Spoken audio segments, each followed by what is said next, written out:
Welcome to Whiskey's a Journey. My name is Peter Faciano, and it's Monday, which means it's another peated whiskey in my peated whiskey series on Monday. If you are not familiar with this channel, what I've been doing over the past couple of weeks is taking specific peated whiskeys and reviewing them, pouring them, nosing them, tasting them, talking about them a little bit, giving them a score. So if you think you're going to like this information and you're not subscribed, do me a favor and subscribe to the channel. All right, so what are we doing today? Well, in front of me, I've got a Kilkerran cask strength 8-year peated single malt Scotch whiskey. This is coming in at 55.8% ABV. I do believe this one is the November 22nd, 2022 release or bottling. Natural color, non-chill filtered, and this was $119.99, not including taxes, and I'm in Phoenix, Arizona, if you don't know. Boy, vanilla right away. That's crazy how quickly that got up my nose. And with that note, I do need to say that this is the Bourbon Cask matured release. They have a sherry cask matured as well. All right, let's go ahead and get this vanilla monster on the nose. It is malty, it's vanilla. The peat is very subtle. I think the vanilla and the sweetness overpowers the peat. A little bit of citrus, and I would say that the spice that I'm getting in here would be along the lines of a ginger. Tell you what, it smells fantastic. So let's go ahead and get it on the palate. All right, ABV hits me pretty quick right up front, followed by the vanilla, the citrus, and the ginger note. Like I said on the nose, the peat takes a back seat to everything else. I would say that this is pretty lightly peated. Typically in the wintertime or in the colder months, I would see drinking peated whiskeys. It's kind of like the season of peat. This could actually kind of go into spring and summer as well.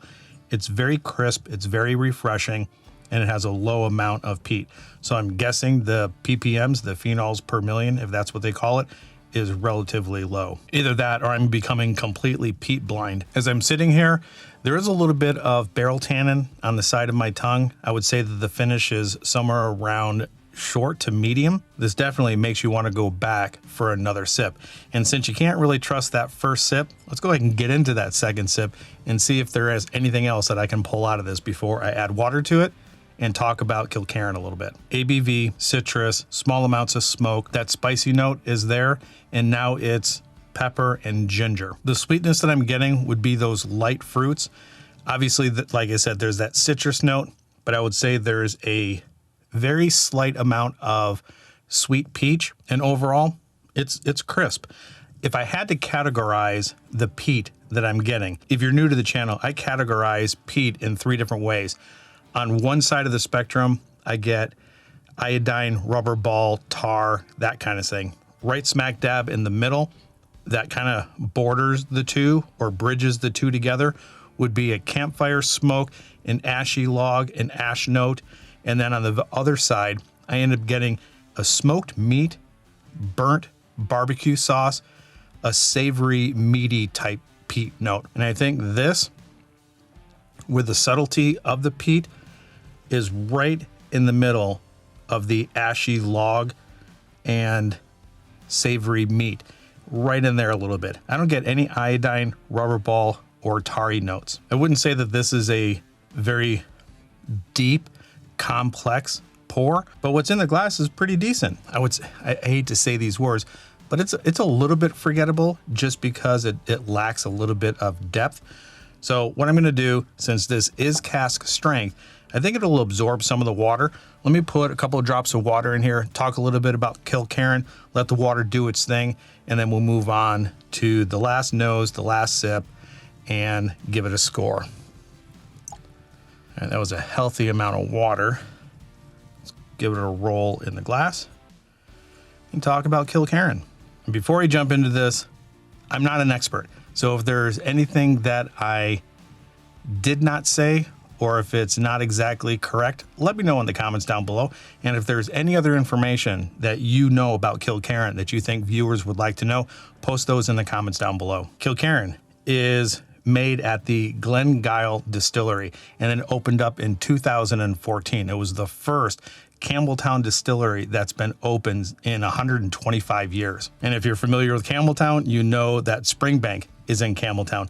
And this actually has ties to Springbank. Archibald Mitchell was the founder or the originator of Springbank.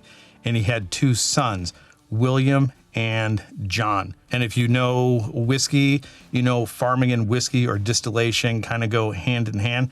And apparently John and William had a little bit of a dispute on the farming side of things that has something to do with sheep.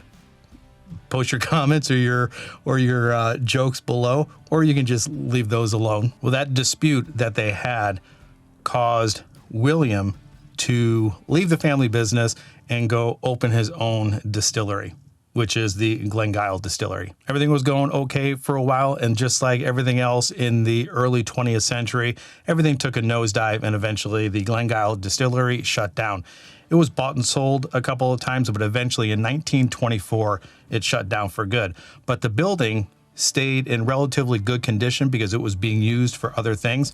On and off, I think 2 times it was trying to start up again as a distillery, but the purchase or the startup fell through. And it wasn't until November of 2000 that the great nephew of William Mitchell actually purchased the distillery and got it up and running again. And the purchaser of the Glengyle Distillery was made by Mitchell's Glengyle Limited, and that was headed up by what is his name? It says Mr. Headley. If you know Mr. Headley's first name, do me a favor, leave the name down below, or I'll just throw it up on the screen right here. All right, let's go ahead and get this thing on the nose, taste it, and then give it a score. That water brought out a lot of butterscotch and vanilla. There is almost no peat to talk about, but that spice that I'm getting, that ginger and pepper note, is now really dominant. That ABV is hitting the nose rather well. Comes across as pretty sweet. I've lost the citrus note. There's a little bit of pineapple that's coming through instead of the citrus, but it's dominated by butterscotch and vanilla now. The peat note is again way in the background. It's one of those underlying notes that now is giving this a little bit of depth. Tell you what, I like this on the nose with water than without. So let's go ahead and taste it and see if those notes come through on the palate. Even with the healthy amount of water that I put in here, that held up really nice. The butterscotch or caramel, the vanilla, peach and pineapple note, everything is all still there, but it is now rounded. Not that it wasn't rounded before, but there was a little bit of heat or sharpness to it. But with the water, it evened it out, and it turned a good whiskey into a borderline great tasting whiskey. This is only my opinion, but if you're thinking about getting into peated scotches and you don't want to just jump right into a Lafroig or an Ardbeg, and you are okay with some high ABV, I would say give this one a shot if you can find it. Add a little bit of water to it, throw an ice cube in it. I don't think that peat is going to be overwhelming. Unless you're extremely sensitive to peat, then nothing's going to help you. You just need to like the taste of peat. But the subtlety that's in this glass, I think people that are peat sensitive, or those people that want to dip their toes into the peated realm, but they don't want to go, full send into it, this would be a good one. So let's go ahead and get on to the score. If you are new here, my scoring system is out of 5 stars. I do these Monday series, but I can't compare this to a bourbon. I can't compare it to an Irish or an American single malt. So all of my scores are going to be based off of my peated Scotch series. And what I'm getting in the glass with the water has elevated this up a little bit more.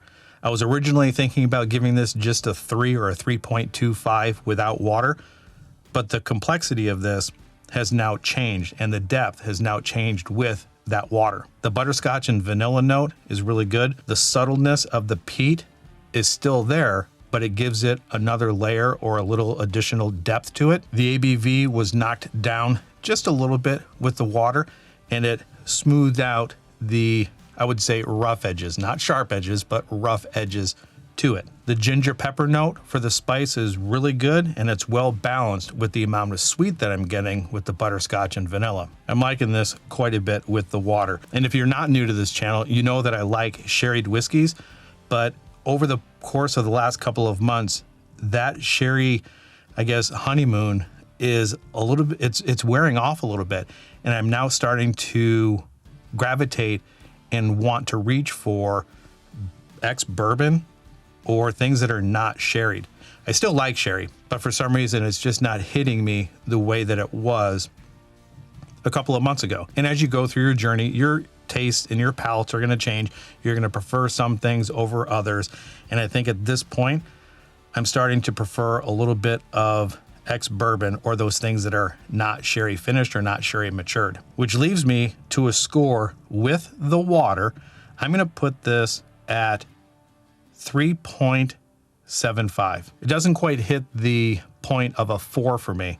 I think it needs to be a little bit more complex. There has to be a little bit more depth to it to actually hit that point.